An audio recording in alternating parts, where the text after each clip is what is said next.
ciao ragazzi, bentornati in questo nuovo video. Allora, oggi vedete tutte che sono un'amica perché sono andata in giro, dato che ho finito la scuola, sono le vacanze. E niente, oggi farò un video qui insieme a Maddalena! Suspense. Ancora. E allora, io direi di iniziare subito da Maddalena che ha comprato due cose, meno mie neanche. Vabbè, meno. Allora, siamo passati, praticamente siamo andate solo dai cinesi oggi. Dai cinesi al mercato, però il mercato, le bancarelle ancora non erano messe, poi non avevamo tempo, quindi non c'era quello che volevamo, insomma. C'era solamente verdura. Sì, e vestiti. Sì. Allora, ho comprato questa cover, aspettate che adesso la tolgo tutta la faccia. Io comunque l'ho comprata per il suo telefono trasparente. Per il mio telefono trasparente e l'ho pagata a 2 euro e qualcosa. 2,50 euro? Neanche, mi sembra, sì, una cosa del genere. Allora, è proprio trasparente, si vede la mia mano dietro, ecco. Vai. Eccola, è Samsung Galaxy Grand Prime, so se mi interessava. E mi sono comprata il silicone acetico bianco, questo. E l'ha pagato 1,50 euro.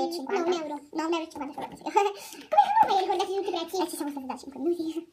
Vabbè, no, un'ora. È da un'ora che ci siamo. Vabbè. Poi questo ve lo diciamo dopo il prezzo che ce l'abbiamo segnato. Sono due evidenziatori bellissimi. Uno verde. No, aspetta, non ho messo a posto. Ok. Aspettate. Verde. E uno rosa. Carino.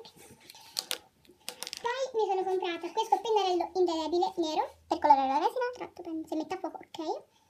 Carinissimo. Carinissimo. E appunta, cioè ha una punta, cioè non so se lo vediamo, è fighissimo. Cioè voi guardate a confronto con la mia unghia che è piccola. Ok. Vabbè. È proprio piccola perché io ho le mani piccole, quindi. Peccato. Vabbè. Poi ho comprato questi che costano 1 euro e ce ne sono 4 grandi e 4 piccoli. E infine questo astuccino troppo bellino, cioè con gli orsetti. E poi vediamo il prezzo comunque sia. Cioè è troppo bellino questo. Ok, bellissimo. Passiamo ai miei acquisti. Allora, prima questa che è un unico acquistino un po' da niente. Vabbè, allora, sono passata dai cinesi e ora sono andata in fissa per l'avere un'agenda. E quindi ho acquistato qualcosa per farmi l'agenda da me. Ho acquistato questo raccoglitore, che il fucsia non si vede molto bene, però così. E l'ho pagato 1,20 euro. È di quelli piccoli, cioè non so se si vede, ma è di quelli piccoli, perché quelli grandi sono più grandi. No, guarda. E comunque sì, è così. È bellissimo e ad anelli. E siccome è piccolo e dopo avevo paura di non trovare i raccoglitori, ho preso anche 2 pacchi di fogli che ho pagato 80 centesimi l'uno. E l'ho preso a quadretti, perché sono anche più utilizzabili per tutto.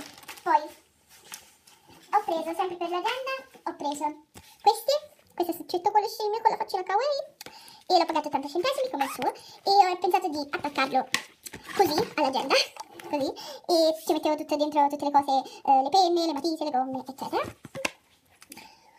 Poi ho preso anch'io come lei queste, che sono le pinzettine, che costano 1 euro, e le ho prese, magari le ridipingo perché i colori non mi fanno impazzire, anche se sono color pastello. Uno bello è questo, l'unico secondo me. No, non è neanche tanto bello. È il più bello fra tutti, dico. Poi sempre per l'agenda, ho fatto questi solo per l'agenda, sempre per l'agenda ho preso 2 evidenziatori, e gli evidenziatori costavano 50 centesimi l'uno, pochissimo, e questo è rosa. Non si vede bene ma è più evidenziatore, non è così fucsia scuro. E questo azzurro, molto bello, però è, cioè sono bellissime, avevo in mente di mettere le pinzette tutto qua dentro per attaccarla all'agenda. E infine, sempre per l'agenda, ho preso questa penna molto molto carina, della Smemoranda, e ha verde, nero, rosso e blu, e ce l'aveva anche con i colori quelli diversi, però ho voluto prendere questa con i colori classici perché anche tanto ce l'ho le penne colorate, le ho acquistate su Wish, quindi bene. Allora, se vi dico questo, se vi interessa il video di come decoro l'agenda, di come la preparo la mia, ditemelo che vi faccio il video, e noi vi salutiamo alla prossima. Ciao!